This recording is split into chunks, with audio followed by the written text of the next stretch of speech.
नमस्कार दोस्तों, good evening everyone.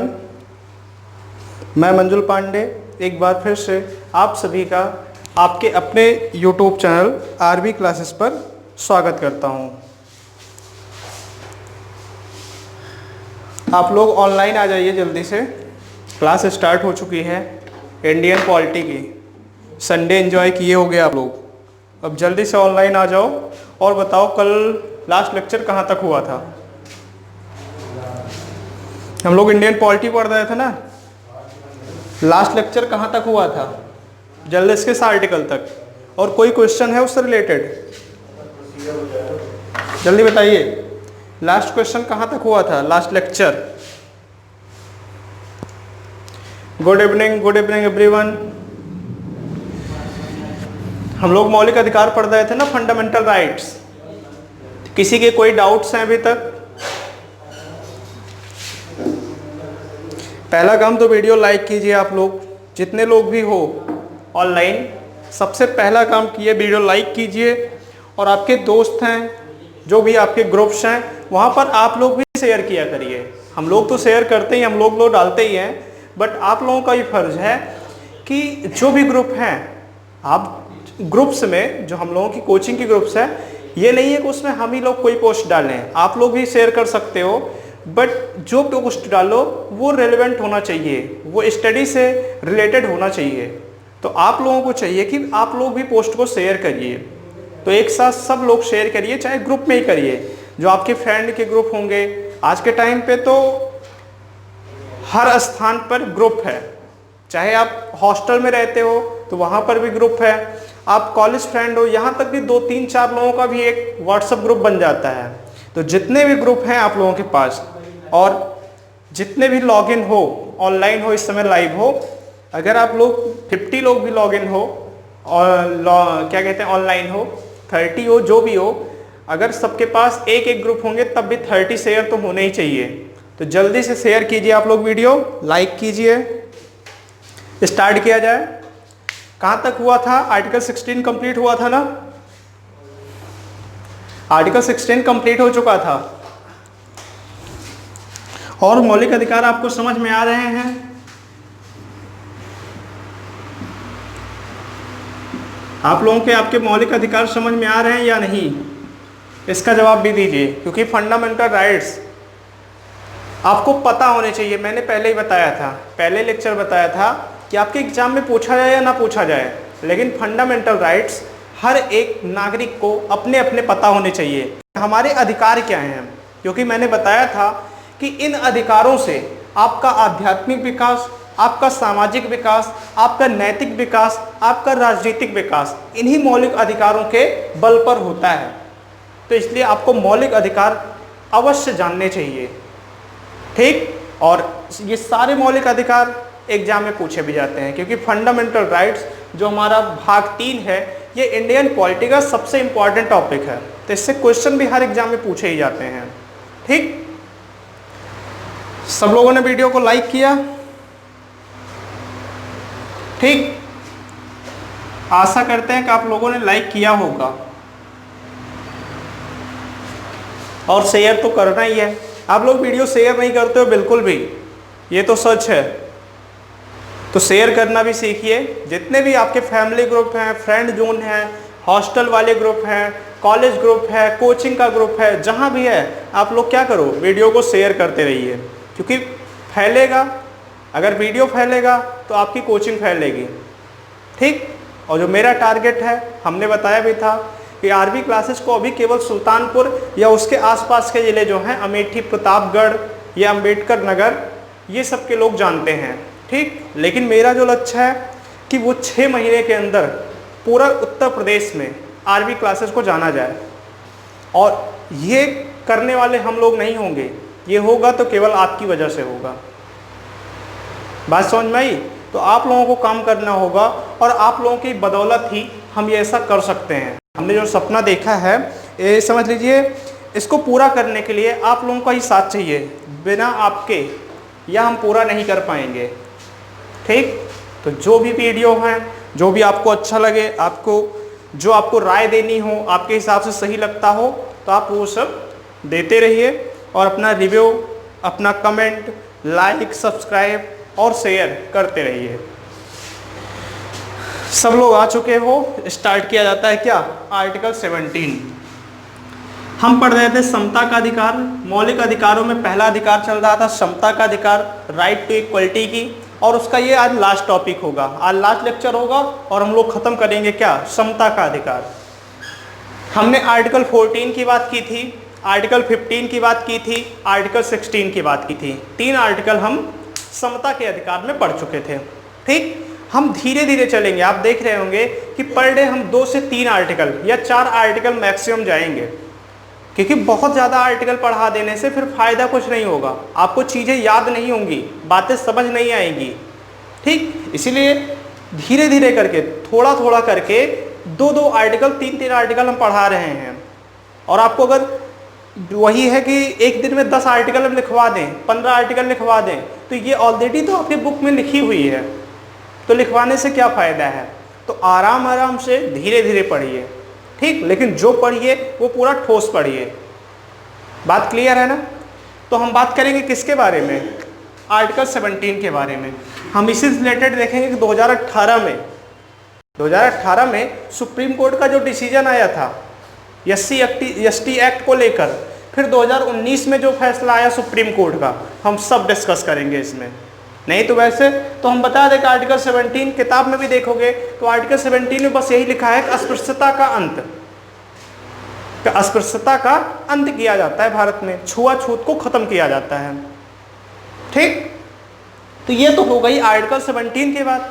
लेकिन आर्टिकल 17 से संबंधित जो समसामयिकी मुद्दे हैं, जो करंट में मुद्दे आए 2018 में और 2019 में, और बहुत बड़े मुद्दे थे इंडियन पॉलिटी में, भारतीय क्या कहते हैं शासन में, बहुत इंपॉर्टेंट मुद्दा था जो SC/ST एक्ट में संशोधन किया गया था, उन सब के बारे में बात करेंगे। तो लिखिए आर्टिकल 17 लिखिए, अस्पृश्यता, अस्पृश्यता या इसी को कहते हैं छुआछूत।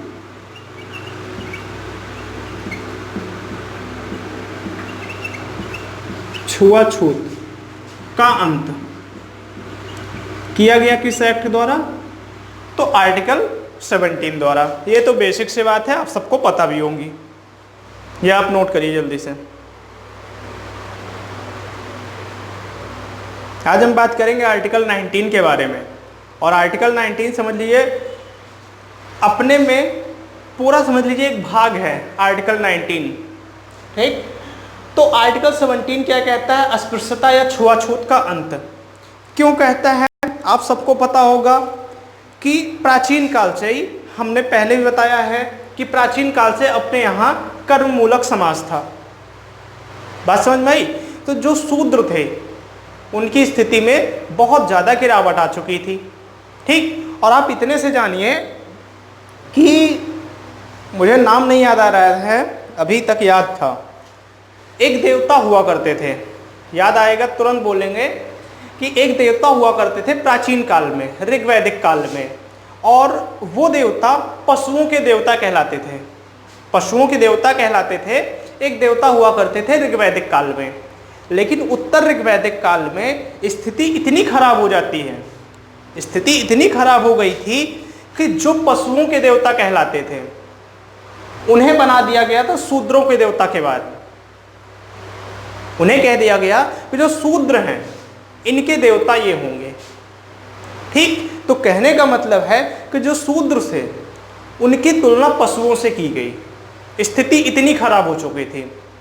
ठीक, तो हमेशा हुआ था कि जो बड़ी जाति वाले थे, ऊंची जाति वाले थे, वो छोटी जाति वालों से क्या करते थे? छुआछूत करते थे।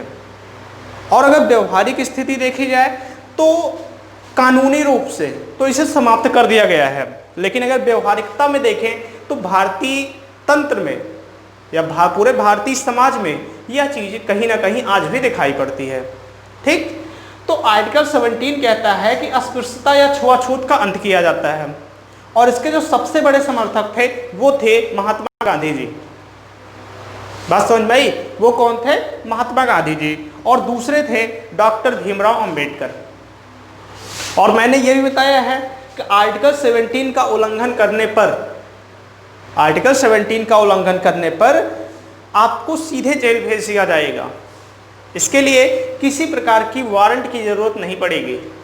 ठीक, आर्टिकल 17 इतना मजबूत है और इसमें कोई संशोधन भी नहीं किया सकता। संशोधन मीन्स इसे हटाया नहीं जा सकता। कहने का मतलब है कि इसे बना दिया गया है, बेसिक स्ट्रक्चर, मूल ढांचा बना दिया गया है संविधान का कि छुआछूत का अंत भारत से किया जाएगा। ठीक, तो ये चीजें हुई। लेकिन हुआ क्या कि इसके बाद भी जब 1950 में संविधान लागू हो गया तो इसके बाद भी व्यवहारिकता में इसे समाप्त नहीं किया गया था समाज से। तो हुआ क्या कि 1955 में 1955 में संसद ने एक संशोधन किया और एक कानून लेकर आया जिसे कहा जाता है सिविल राइट प्रोटेक्शन एक्ट 1955। बात समझ में आई? सिविल राइट प्रोटेक्शन एक्ट आता है कब? 1955 में।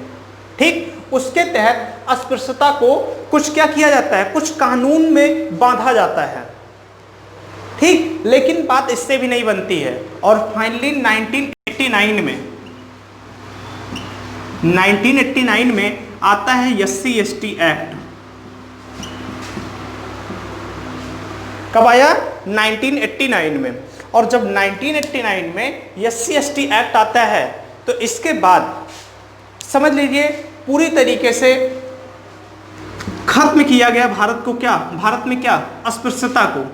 ये काफी कुछ लगाम लगाने में क्या हुआ? सफल हुआ SC/ST एक्ट। लेकिन व्यवहारिकता में हमने बताया भी, आप जानते भी हो कि आज भी भारत के समाज में आपको यह चीज दिखाई देगी। ठीक, तो ये तो बातें हैं आर्टिकल 17 की। ठीक, संसद ने संशोधन करके 1959 में सिविल राइट प्रोटेक्शन एक्ट लाया। ठीक, और ये क्वेश्चन कई बार पूछा गया है कि SC/ST एक्ट कब आया था? तो ये कब आया था? 1989 में। बात क्लियर है यहां तक? अब आप जानते हो SC/ST एक्ट में प्रावधान क्या किए गए हैं।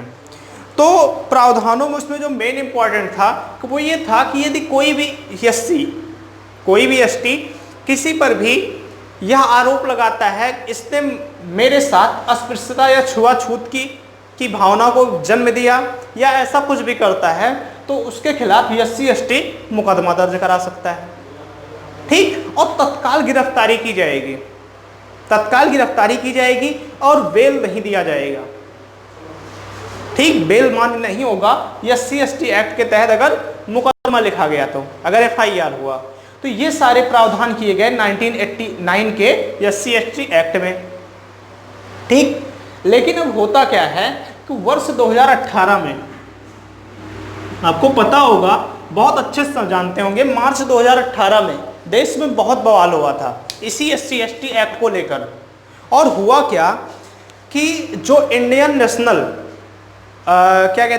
नेशनल क्राइम रिसर्च ब्यूरो है, उसकी एक रिपोर्ट आई और उस रिपोर्ट में कहा कि जो SC/ST के तहत मुकदमे लिखे जाते हैं, जो FIR होता है, वो आखिर में जब कोर्ट से मुकदमा समाप्त होता है, उसका फैसला आता है, तो पता ये चलता है कि 70 से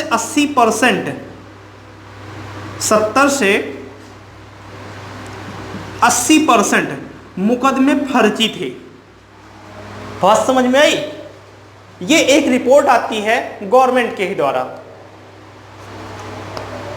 यहां तक बात समझ में आ रही है कि 2018 में एक रिपोर्ट आई कि जो SC/ST के तहत मुकदमे दर्ज कराए जाते हैं किसी जनरल पर, OBC पर, ऊंची जाति पर, उसमें से 70 से 80% मुकदमे फर्जी पाए गए।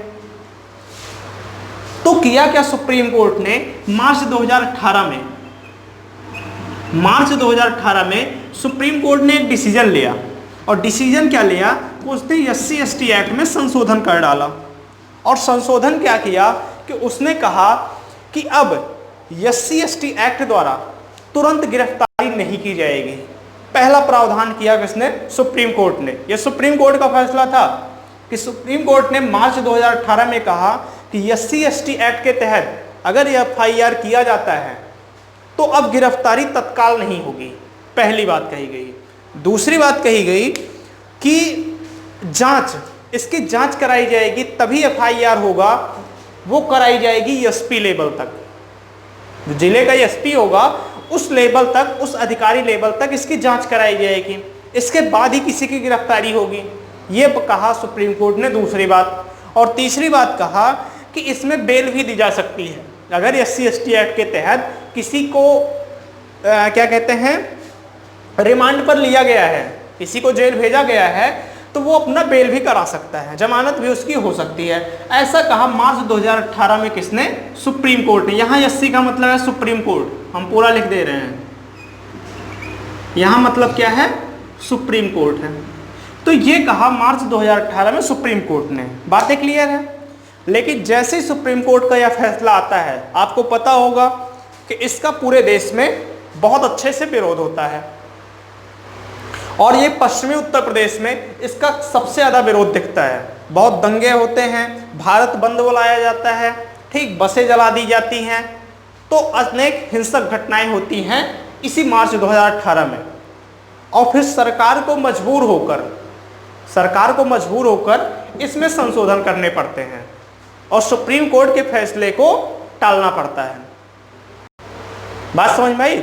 और सुप्रीम कोर्ट क्या कहता है? सरकार फिर उसी फैसले पे आ जाती है कि ये जो फैसला सुप्रीम कोर्ट ने मार्च 2018 में दिया था ये गलत है, इसे नहीं माना जाएगा। संसद मजबूर हो जाती है विरोध को देखते हुए, ठीक। तो ये होता है कब? मार्च 2018 में।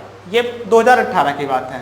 परंतु ये 2 जजों की कमेटी थी, 2 जज की फैसला था जब ये आया था मार्च 2018 में।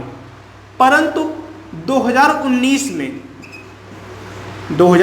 में फिर से एक याचिका दायर की जाती है इसी एक्ट के खिलाफ कि संसद कैसे इसे समाप्त कर सकती है। जो सुप्रीम कोर्ट ने जो फैसला दिया था उसी के खिलाफ, यह समझ लीजिए संसद के खिलाफ एक याचिका दायर होती है। कब? 2019 में, ठीक। और 2019 में जब याचिका जाती है तो सुप्रीम कोर्ट करते क्या है? 3 जजों की कमेटी बनती है, 3 सदस्यीय पीठ बनती है सुप्रीम कोर्ट में। और सुप्रीम कोर्ट करता क्या है कि 2018 के सुप्रीम कोर्ट के फैसलों को, जो फैसला सुप्रीम कोर्ट ने दिया था उसे खारिज कर देता है। कौन? सुप्रीम कोर्ट, जो 3 जजों की कमेटी थी। और उसके तहत जो ये मार्च 2018 में सुप्रीम कोर्ट का फैसला आया था SC/ST एक्ट में परिवर्तन, वो समाप्त कर दिया गया और कह दिया गया कि जो प्रावधान पहले थे वही प्रावधान मान्य होंगे। बात समझ में आई? यही था SC/ST एक्ट में जो बदलाव हुआ था 2018 में, और उससे संबंधित जो विवाद हुए थे। बात क्लियर है? ये बात क्लियर हो तो बताइए। आर्टिकल 17 यही इतना है। और फिर हम चलेंगे कहां पर? आर्टिकल 18 पर। यह आपने नोट कर लिया होगा, ठीक। आर्टिकल 17 में देखिए आप लोगों को लिखना क्या होगा। हमने बताया कि आर्टिकल 17, ये सबको पता होगा कि आर्टिकल 17 का सब्जेक्ट क्या है? वो है अस्पृश्यता या छुआछूत का अंत। बात यहां तक क्लियर है? अब आप लिखोगे कि इसी एक्ट में कुछ परिवर्तन करते हुए 1955 में एक एक्ट आता है जिसे कहा गया सिविल राइट्स प्रोटेक्शन एक्ट, ठीक। और फिर इसी के तहत 1989 में एक एक्ट आया SC/ST एक्ट, ठीक। ये तो बात कही गई आर्टिकल 17 से। और एक बात नोट करके आप लिख लीजिएगा कि कोई SC किसी SC पर छुआछूत का आरोप नहीं लगा सकता। बात समझ में आई?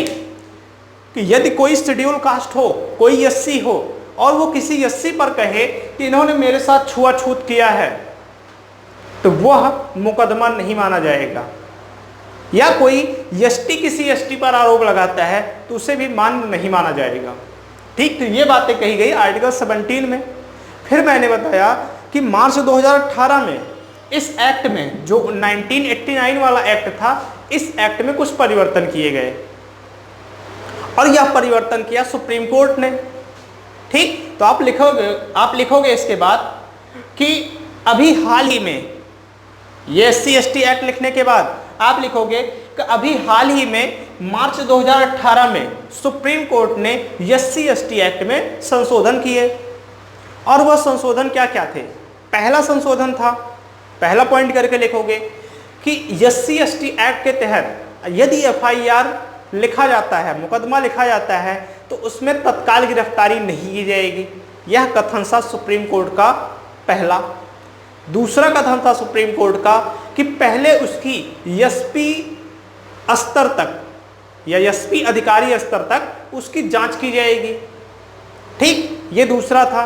और तीसरा इसने कहा कि बेल दी जा सकती है, जमानत हो सकती है यदि किसी की गिरफ्तारी इसके तहत होती है तो। ठीक, फिर आप लिखोगे कि इसका देश में बहुत विरोध हुआ, आप सबको पता है, जिसके बाद संसद ने इसे क्या किया, फैसले को वापस ले लिया। परंतु 2019 में पुनः एक याचिका दायर की गई और उस याचिका में इसी फैसले को चैलेंज किया गया जो संसद ने किया था। संसद के फैसले को चैलेंज किया गया। तो सुप्रीम कोर्ट में 3 जजों की कमेटी बैठती है और 3 जजों की कमेटी संसद के फैसले के साथ जाती है और सुप्रीम कोर्ट का मार्च 2018 का फैसला क्या करती है, रिजेक्ट करती है, अमान्य करती है। ठीक, इनवैलिड बताती है कि जो सुप्रीम कोर्ट ने मार्च 2018 में फैसला दिया था। बात क्लियर है? आर्टिकल 17 क्लियर है। इससे ज्यादा आर्टिकल 17 में और कुछ नहीं है। अब हेडिंग डालिए आर्टिकल 18, जो क्या है, उपाधियों का अंत है।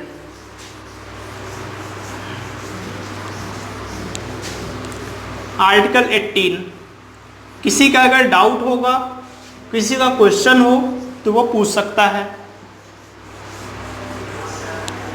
वीडियो को लाइक मिला नहीं है पूरा अभी।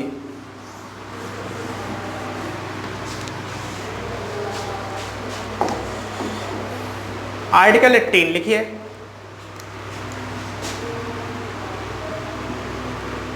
आर्टिकल 18 क्या है? उपाधियों का अंत।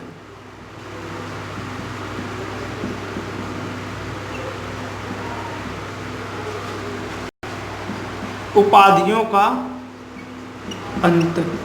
ठीक, जो टाइटल्स दिए जाते थे पहले, तो महाराजाधिराज, ठीक, महाराजा, ठीक, राजकुमार, ये सब जितने भी राजकुमारी, ये सारे टाइटल जो थे वो समाप्त किए गए किस आर्टिकल के तहत? आर्टिकल 18 के तहत। ठीक, एवोल्यूशन ऑफ टाइटल्स, उपाधियों का अंत।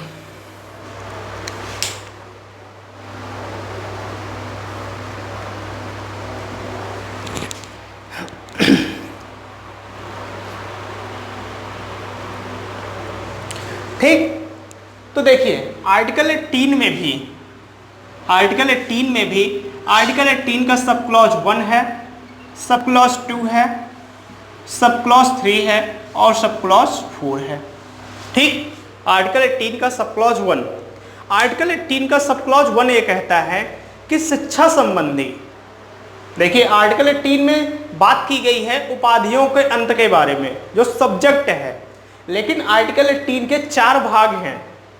आर्टिकल 18 के क्या हैं? 4 भाग हैं। आपने पढ़ा भी होगा कि आर्टिकल 18 में कहा गया कि उपाधियों का अंत किया जाता है, परंतु शिक्षा संबंधित, रक्षा संबंधित या फिर डॉक्टर वगैरह जो होंगे वो भी शिक्षा के अंतर्गत आएंगे, ये लोग अपनी उपाधियों का प्रयोग कर सकते हैं। मतलब कोई डॉक्टर लिख सकता है, प्रोफेसर लिख सकता है, ठीक, लेक्चरर लिख सकता है, आचार्य लिख सकता है, ब्रिगेडियर, कर्नल, मेजर, ये सब क्या कर सकता है? लिख सकता है। तो किसके तहत किया गया? ये किया गया आर्टिकल 18 का सब क्लॉज 1 के अंदर। आर्टिकल 18 का सब क्लॉज 1 कहता है कि कोई भी व्यक्ति शिक्षा संबंधी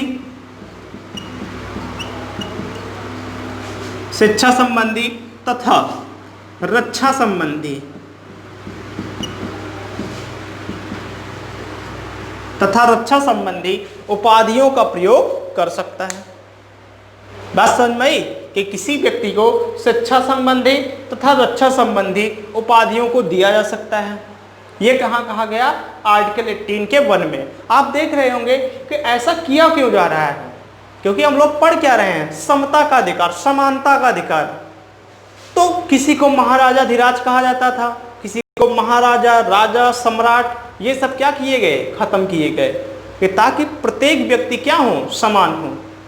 लेकिन उसमें से कहा गया कि यदि कोई शिक्षा संबंधी या पीएचडी होल्डर होगा तो उसमें डॉक्टर लगाया जा सकता है। कोई एमबीबीएस किया होगा, एमएस होगा, एमडी होगा तो वो भी डॉक्टर यूज कर सकता है। ठीक। कोई अगर रक्षा संबंधित होगा, आर्मी से होगा, तो वो ब्रिगेडियर, कर्नल, मेजर, जो भी उसकी पोस्ट रही हो, वो सब क्या कर सकते हैं? यूज कर सकते हैं। तो ऐसा कहा गया किसमें? आर्टिकल 18 के सब क्लॉज 1 में कहा गया। ठीक। अब देखिए आर्टिकल 18 का सब क्लॉज 2 क्या कहता है? आर्टिकल 18 का सब क्लॉज 2 क्या कहता है?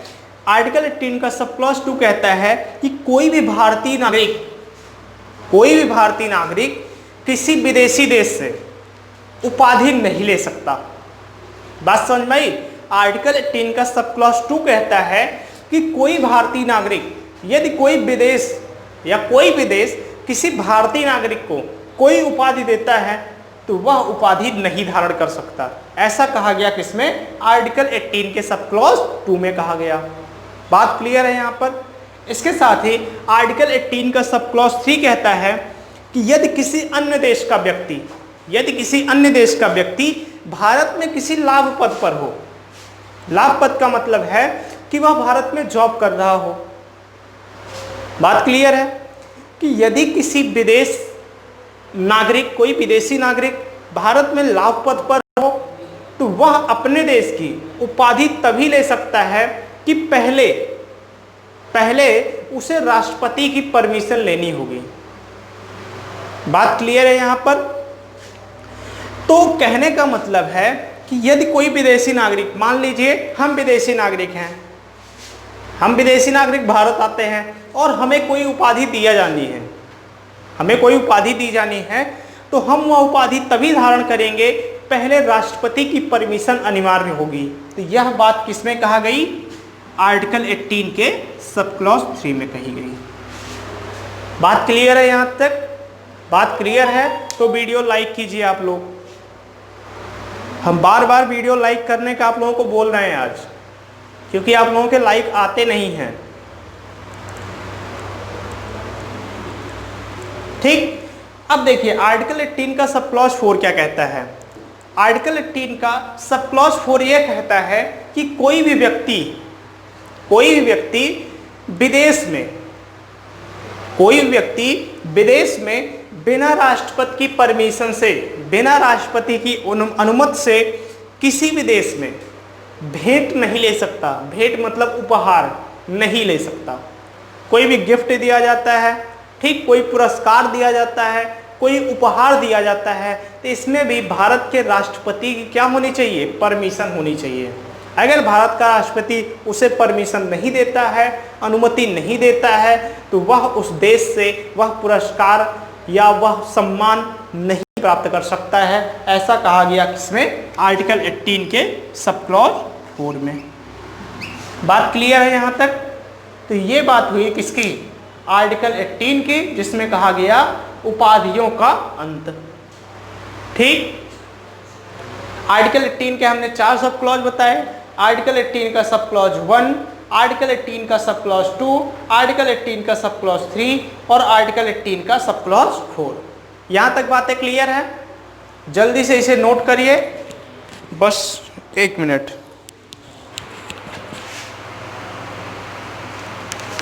जल्दी से आप लोग नोट करिए।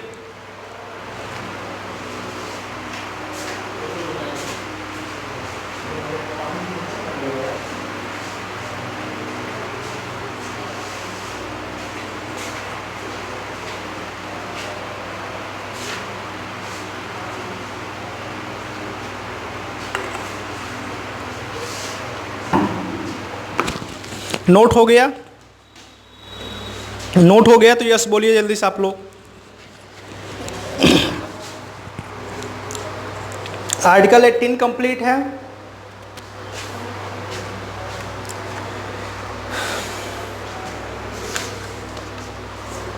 आर्टिकल 18 कंप्लीट, तो हम कहाँ चलते हैं? आर्टिकल 19 पर।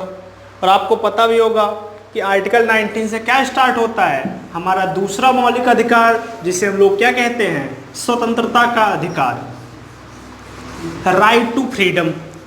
आज जाकर हमारा मौलिक अधिकार का पहला मौलिक अधिकार समाप्त हुआ है। तो आप लोग जान लीजिए कि चार वीडियो में मौलिक अधिकार के चौथा पार्ट होगा आज। और चार पार्ट में आपने पढ़ा क्या? आर्टिकल 12 पढ़ा, 13 पढ़ा, 14, 15, 16, 17 और आज 18। तो 6 आर्टिकल अभी तक हुए हैं और 6 आर्टिकल में आपको इतना टाइम मिला है। मैंने एक एक बात को कई बार एक्सप्लेन किया है।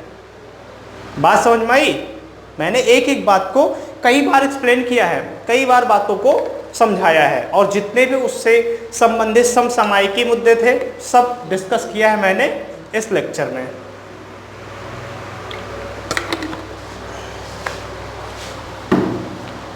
चलिए हेडिंग डालिए। दूसरा मौलिक अधिकार, जिसे हम लोग कहते हैं स्वतंत्रता का अधिकार। स्वतंत्रता का अधिकार, राइट टू फ्रीडम। ठीक, जिसे इंग्लिश में लिखना हो लिख लीजिएगा, राइट टू फ्रीडम। और ये कहाँ से कहाँ तक है? तो ये है आर्टिकल 19 से 22 तक। ये कहाँ से कहाँ तक है? आर्टिकल 19 से आर्टिकल 22 तक। ठीक, जिसमें से हम पहला पढ़ेंगे जो क्या है? आर्टिकल 19 है। बात क्लियर है? आर्टिकल 19 से संबंधित अब जान लीजिए कि आर्टिकल 19 से संबंधित ही सुप्रीम कोर्ट का डिसीजन आया था। ठीक, और 2019 का ही विषय था, 2019-20 का ही विषय है आर्टिकल 19 से संबंधित। जो न्यूज़पेपर पढ़ता और न्यूज़ देखता उसे पता भी होगा कि जब जम्मू कश्मीर को भारत का अभिन्न हिस्सा बनाया गया, भारत के 2 यूटी बनाए गए, जम्मू कश्मीर और लद्दाख को, तो आपको पता होगा कि वहां पर संचार व्यवस्था को पूर्णतः बंद कर दिया गया था। है लगभग 6 महीने 8 महीने तक वहां पर इंटरनेट बंद था। तो इसके लिए सुप्रीम कोर्ट में याचिका दायर की गई थी और सुप्रीम कोर्ट ने उसी समय बताया था कि इंटरनेट का प्रयोग करना मौलिक अधिकार है हमारा। जो इंटरनेट या कॉलिंग जो बंद कर दी जाती है जम्मू कश्मीर में बार बार, वो भी सुप्रीम कोर्ट ने कहा वो भी आर्टिकल 19 के अंतर्गत आता है, वो भी हमारी क्या है? स्वतंत्रता है। ठीक, तो हम लोग पढ़ेंगे किसके बारे में? आर्टिकल 19 के बारे में। ठीक, यहाँ पर कई बातें डिस्कस होंगी, कुछ नया भी जानने को पाओगे आप लोग आर्टिकल 19 में। जैसे पहला तो आप लोग पढ़े भी होंगे कि वाक अभिव्यक्ति एवं स्वतंत्रता का अधिकार, ये आप लोगों ने पढ़ा भी होगा। लेकिन कुछ चीज़ें आर्टिकल 19 में और भी हैं जिसे आप लोग शायद आज पहली बार सुनोगे, या जो पढ़े होंगे बहुत अच्छी बात है। इसी में आप पढ़ोगे राजद्रोह के बारे में। राजद्रोह क्या है आप इसी में पढ़ोगे। ठीक, अगर किसी को पता हो तो जल्दी से बताइए कि आईपीसी की किस धारा में, आईपीसी जो हम लोग 1860 वाला यूज करते हैं आईपीसी, इसकी किस धारा में राजद्रोह का उल्लेख किया गया है? अगर किसी को पता हो तो वो फास्ट रिप्लाई करे। हम इसे भी डिस्कस करेंगे। हम ले आएंगे कन्हैया कुमार को भी ले आएंगे इसी में। कन्हैया कुमार जो जेएनयू विवाद था, हम उसे भी लाएंगे इसी राजद्रोह में, आर्टिकल 19 के अंतर्गत ही लाएंगे, क्योंकि आर्टिकल 19 को लेकर बहुत विवाद है। इसी में हम प्रेस की स्वतंत्रता की बात करेंगे। ठीक, अंबेडकर का क्या मानना था प्रेस की स्वतंत्रता को लेकर, हम उसकी भी बात करेंगे।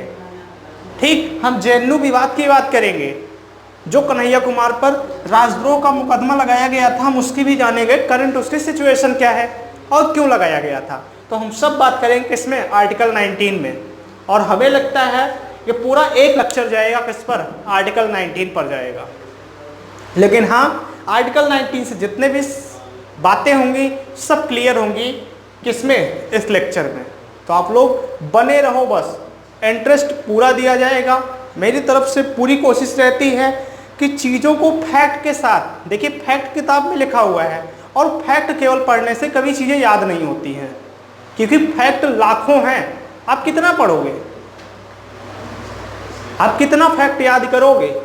जो आपकी लूसेंट आती है 250 पेज की लूसेंट होती है, आप कोई भी एग्जाम उठा के देखिए, सारे क्वेश्चन उस लूसेंट से पूछे जाते हैं, उससे बाहर एक भी क्वेश्चन नहीं आते हैं। वो पीसीएस तक की बात कर रहे हैं हम, लेकिन कोई याद नहीं कर सकता है लूसेंट को। किसी भी कीमत पर लूसेंट को कोई पूरा याद नहीं कर सकता है, जबकि सब कुछ पता है, सबको पता है उसी लूसेंट से क्वेश्चन पूछे जाने हैं। लेकिन उस 250 के पेज के लूसेंट में 2.5 लाख फैक्ट लिखे हुए हैं। कितने फैक्ट आप याद करोगे? 1000, 2000, 4000, 5000, इतना याद कर लो, बहुत है। आप ज्ञानी माने जाओगे अगर आपने 5000 फैक्ट याद कर लिए तो। आप अगर कहीं भी या 100 फैक्ट भी याद कर लो और आप कहीं भी खड़े हो जाओ और 40 फैक्ट ही बोल डालो एक सांस में, तो सामने वाला बंदा आपके आगे नतमस्तक हो जाएगा और उसे यही लगेगा कि आपके पास अथाह ज्ञान है। लेकिन किसी को याद नहीं होता है, याद भी होगा तो वो चीज़ें उस सीक्वेंस में याद ही नहीं आती हैं। इसीलिए मैं पूरी कोशिश करता हूँ कि इसमें इंटरेस्ट पैदा करो। इससे संबंधित जो भी केस है, जो भी इंडियन पॉलिटी में आज तक बदलाव हुए हैं, ठीक, वो सब बात करेंगे किसमें?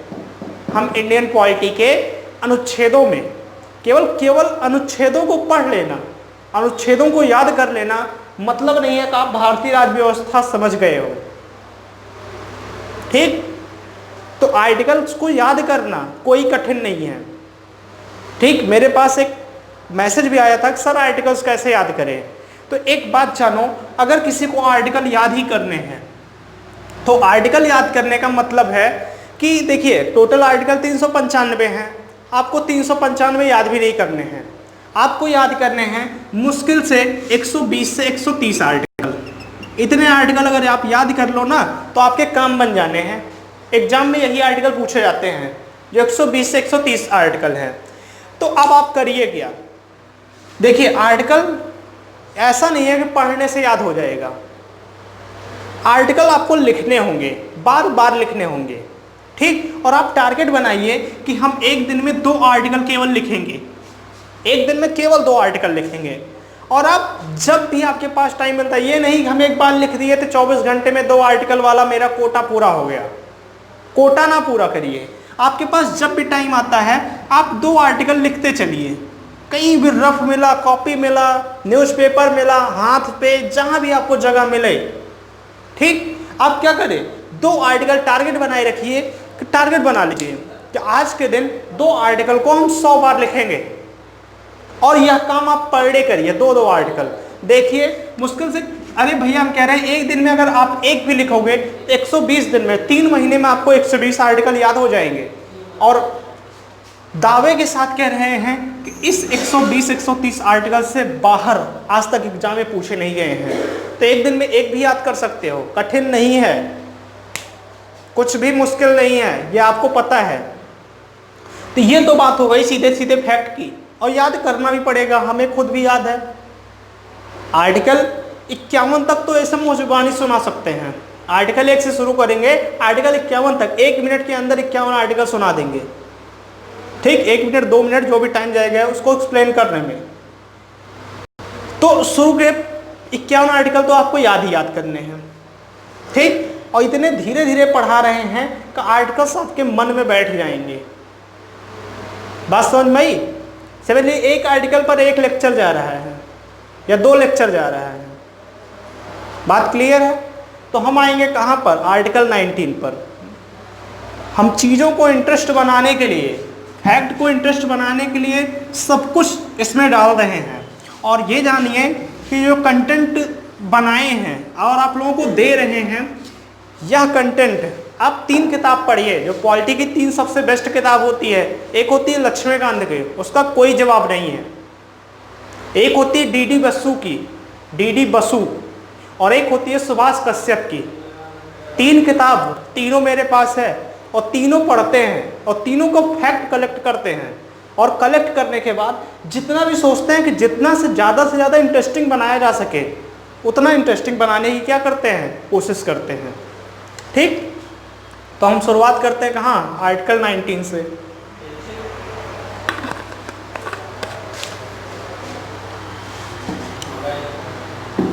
ठीक, आर्टिकल 19। तो देखिए आर्टिकल 19 आपको ये पता होगा वाक एवं अभिव्यक्ति की स्वतंत्रता को दर्शाता है। कौन, हमारा आर्टिकल 19। लेकिन देखिए आर्टिकल 19 में कुछ बातें समझने की हैं। देखिए आर्टिकल 19 में एक है आर्टिकल 19 का 1, फिर है आर्टिकल 19 का 2, फिर है आर्टिकल 19 का 3, आर्टिकल 19 का 4, आर्टिकल 19 का 5 और आर्टिकल 19 का 6। यहाँ तक आप लोगों को दिख रहा है, नीचे तक आर्टिकल 19 का 6 आप लोगों को दिख रहा है। दिख रहा हो तो कमेंट कीजिए, नहीं दिख रहा हो तो बता दीजिएगा, या हम इन दोनों को ऊपर ही लिख देते हैं। आर्टिकल 19 का 5 और आर्टिकल 19 का 6। ठीक, तो आर्टिकल 19 में ये 6 सब क्लॉज जोड़े गए हैं। बात क्लियर है। लेकिन जो आर्टिकल 19 है, इसका जो सब क्लॉज 1 है, इसी में हमारी स्वतंत्रता के बारे में लिखा गया है। बातों को अच्छे से समझ लीजिए, समय भले ज़्यादा लगे। बात क्लियर है। हमने ये कहा कि जो हमारा आर्टिकल 19 का 1 है, इसी में हमारी स्वतंत्रता के बारे में लिखा गया है। स्वतंत्रता की बातें कही गई हैं किसमें, आर्टिकल 19 के सब क्लॉज 1 में। और बाकी जो ये हैं इतने, इसमें बात की गई है स्वतंत्रता के निर्बंधन के बारे में। स्वतंत्रता का निर्बंधन किस प्रकार किया जाएगा, ये बात कही गई है किसमें, आर्टिकल 19 के सब क्लॉज 2 में, 3 में, 4 में, 5 में और 6 में। ठीक, ये सब बातें की गई किसमें, आर्टिकल 19 के इन सब क्लॉज में। ठीक, तो जो हमारा आर्टिकल 19 का सब क्लॉज 1 है, इसी में बात की गई है किसके बारे में, स्वतंत्रता के बारे में। ठीक, देखिए आप लोग ऐसे लिखिएगा, आपको लिखना कैसे है, वैसे मैं नोट्स भी दूंगा आप लोगों को। ठीक, देखिए आप लोगों को लिखना कैसे है।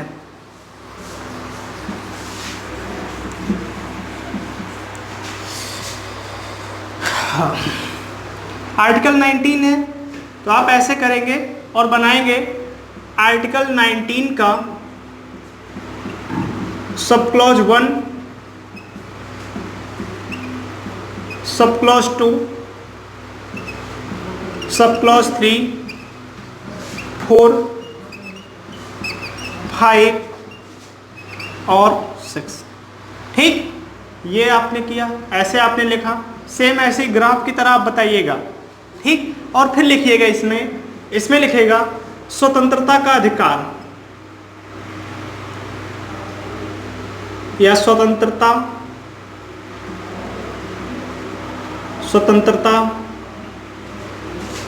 का उल्लेख। अभी हम बताएंगे किस प्रकार की स्वतंत्रता है इसमें। ठीक, और इन पांचों में आप लिखिएगा स्वतंत्रता का निर्बंधन। हम सब बताएंगे निर्बंधन का मतलब क्या है, बस बने रहिए।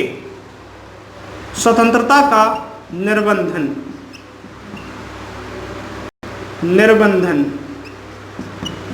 ठीक, ये किसमें कहा गया है, आर्टिकल 19 के सब क्लॉज 2, 3, 4, 5 और 6 में। कहने का मतलब है कि आर्टिकल 19 6 सब क्लॉज में बांटा गया है, जिसमें से आर्टिकल 19 का सब क्लॉज 1 बात करता है स्वतंत्रता की, आपको किस किस प्रकार की स्वतंत्रता दी जाएगी, और उसके जो बाकी सब क्लॉज हैं इसमें कहा गया है कि इन स्वतंत्रताओं का निर्बंधन का मतलब है कि इन स्वतंत्रताओं को किस प्रकार से आपसे छीना जा सकता है, क्यों छीना जाएगा। निर्बंधन का कारण बताया गया है किसमें, 2 में, 3 में, 4 में, 5 में और 6 में। बातें क्लियर है यहाँ तक। यहां तक बातें क्लियर हैं? क्लियर हो तो जल्दी यस लिखिए।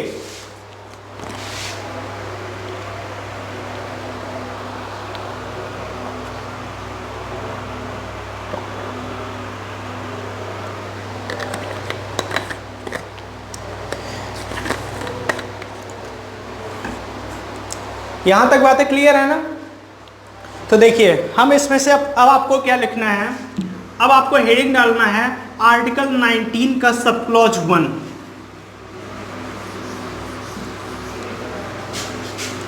अब आप हेडिंग डालिए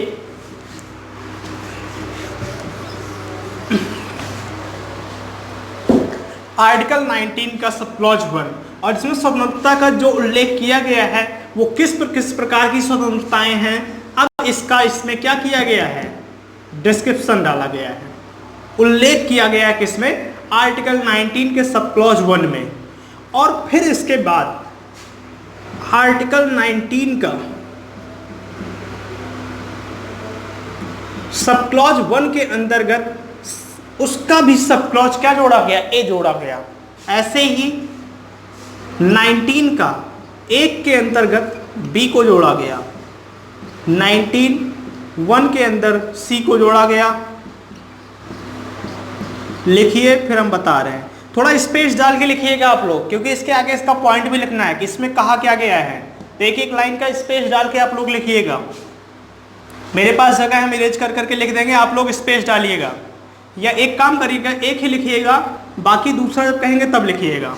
अभी समझाने के लिए जान लो, ई है, एफ है और जी है।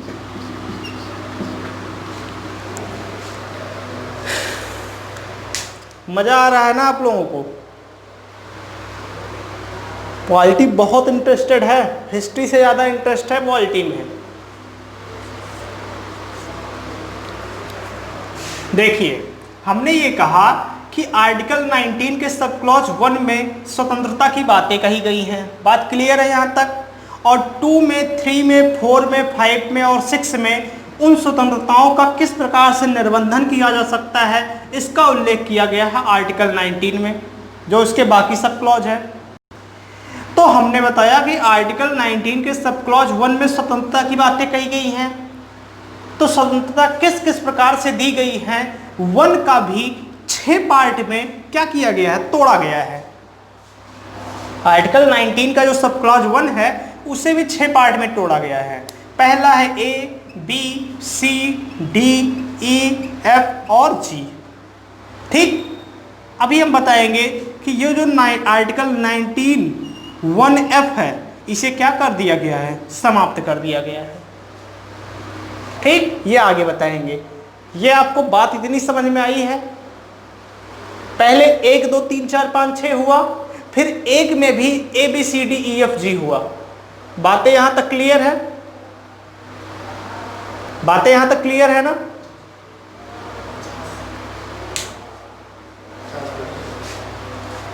यहां तक बातें क्लियर हैं? जल्दी बताइए। अब हम आते हैं किस पे, आर्टिकल 19 के सब क्लॉज 1 के बारे में। 1 का जो ए है, और 1 के ए में यह कहा गया है वाक एवं अभिव्यक्ति की स्वतंत्रता।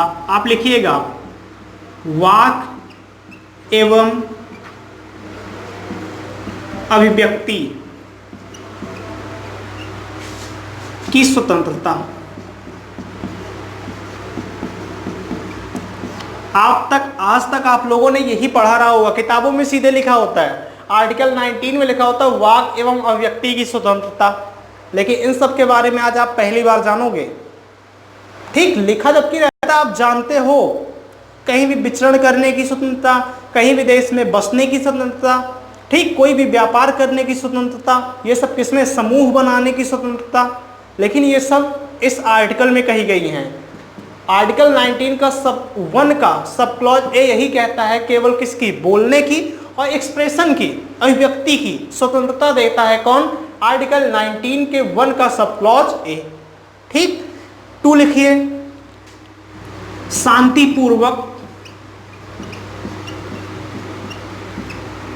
शांतिपूर्वक सम्मेलन करना।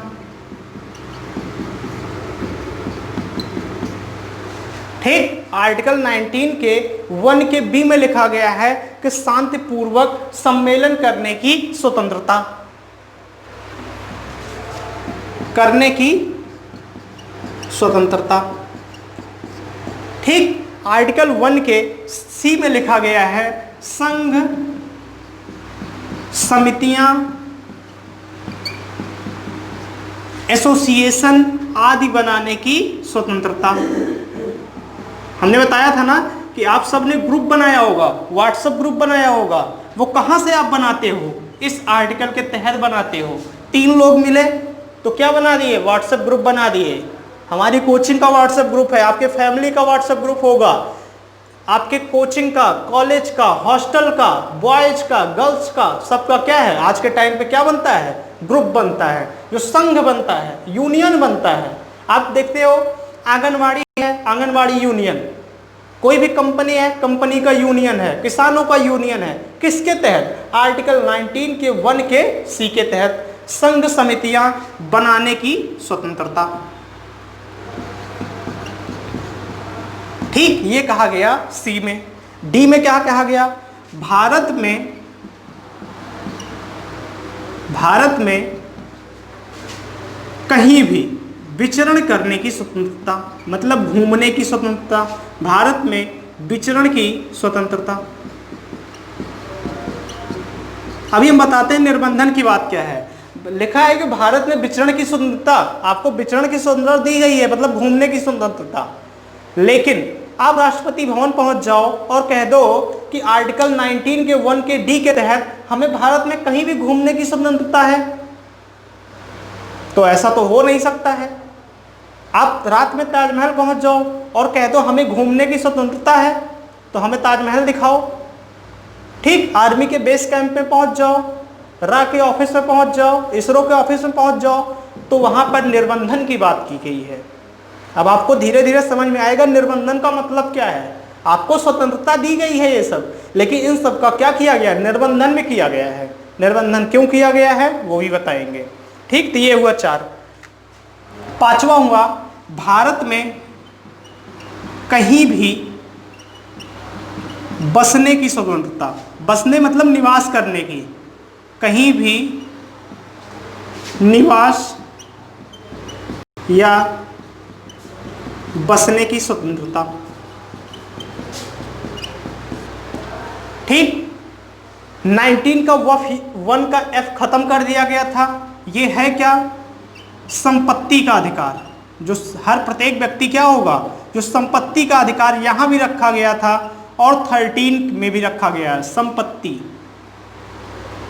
ठीक, इसे समाप्त कर दिया गया, इसको बताते भी। जी में कहा गया है कि देश में कहीं भी व्यापार, बिजनेस, आजीविका चलाने की स्वतंत्रता। आप कोई भी व्यापार कर सकते हो, ठीक, कहीं भी आप आजीविका चला सकते हो। लेकिन यहाँ भी क्या कहा गया? निर्बंधन लगाया गया। जैसे आज तक आपने कहीं सुना है कि कोई रेलवे की कंपनी डाला है? हो ही नहीं सकता किसी कंडीशन पर कि कहीं कोई रेलवे की फैक्ट्री लगा दे, कि रेल के पार्ट बनाए। तो इसमें भी क्या कहे? व्यापार की स्वतंत्रता दी गई, आपको अपनी आजीविका चलानी है, लेकिन निर्बंधन का प्रयोग करते हुए। तो ये सारी बातें की गई किसमें? आर्टिकल 19 के 1 में। ठीक, तो यहाँ पर एक पॉइंट आप और नोट कर लीजिएगा, इसे 1 का एफ नोट करके लिखिएगा। इसी में लिखना है कि 44वें CAA 1978 द्वारा इसे हटा दिया गया, इसे हटा दिया गया या खत्म कर दिया गया। ठीक, और इसमें क्या था?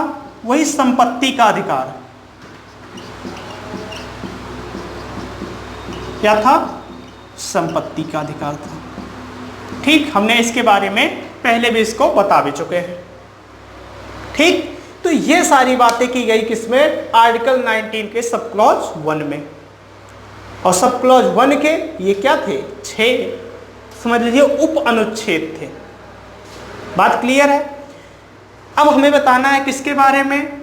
19 का 2 3, 4, 5 और 6 कि निर्बंधन किस किस प्रकार से किया जाएगा और फिर उससे संबंधित विवाद क्या रहे। इसी में हम बात करेंगे 2 पॉइंट। एक होता है हमारा प्रेस की स्वतंत्रता, ठीक, प्रेस की स्वतंत्रता को लेकर जो इंडियन न्यूज़पेपर बनाम भारत संघ केस था, या साकल एक केस आया था साकल पेपर्स मिल्स बनाम भारत सरकार, भारत संघ, उससे संबंधित प्रेस की जो स्वतंत्रता की बात की गई थी उसके बारे में बात करेंगे। फिर हमने कहा कि राजद्रोह के बारे में बात करेंगे और ये बात उठाएंगे 1950 से जो बिहार राज्य में हुआ था वहाँ से उठाएंगे, और हमने कहा कि हम ले आएंगे 2019 में जब CAA था, या फिर यह चीज़ें बहुत अच्छे समझ में आती है जब आप जेएनयू विवाद पढ़ोगे जो कन्हैया कुमार पे राजद्रोह का मुकदमा लगाया गया था, तो उसके तहत राजद्रोह को समाप्त करने की बात कही गई थी। पंडित नेहरू ने तो इसे समाप्त भी कर दिया था, ठीक, राजद्रोह अपराध नहीं माना जाएगा, लेकिन फिर बाद में सुप्रीम कोर्ट ने काफ़ी कुछ फैसला दिया राजद्रोह के बारे में, जो हमारा IPC का धारा 124 का ए कहता है, ठीक। तो इन सब बारे में हम बात करेंगे किसमें, अगले लेक्चर में। तो आज हमने बताया किसमें, आर्टिकल 19 के बारे में, ठीक। आर्टिकल 19 ये कंप्लीट हो चुका है और इसके निर्बंधन और ये प्रेस की बात, राजद्रोह की बात, ठीक, इन दोनों के बारे में बात करेंगे कल के लेक्चर में, क्योंकि लेक्चर लंबा हो रहा है, ठीक। तो हम बात करेंगे इसके बारे में कल। तब तक आप लोग वीडियो को लाइक कीजिए, चैनल सब्सक्राइब कीजिए और अपने दोस्तों में, हमने एक बार नहीं कई बार कहा कि चैनल को ज़्यादा से ज़्यादा शेयर कीजिए। वीडियो आप देख रहे हो, अगर आपका इंटरेस्ट बढ़ रहा है तो ज़रूरी है कि अगर आपको मज़ा आ रहा है तो आप क्या करिए, वीडियो चलते में ही आप शेयर कीजिए। कोई ज़रूरी नहीं है कि ग्रुप में हम ही लोग मैसेज करें, आप लोग भी क्या करो, वीडियो को शेयर करो, जितने लोग हो ना सब ग्रुप में मैसेज करो। हम चाहते हैं कि 8 बजे क्लास शुरू हो तो जितने भी लोग लाइव आओ, पहला काम करो जो अपनी कोचिंग की ग्रुप है उसमें क्या करो, वीडियो को तुरंत शेयर करो। कोई जरूरी नहीं हम ही यहाँ पे वीडियो शेयर करें, ग्रुप में डालें कि आप लोग लाइव आओ, आप लोग ही बच्चों से क्या करो, आपके जितने भी ग्रुप हैं, हॉस्टल ग्रुप है, कॉलेज ग्रुप है, फैलाओ वीडियो को, ठीक। तो हमारी आप लोगों से एक गुजारिश होगी। Thank you attending this session, good night, take care.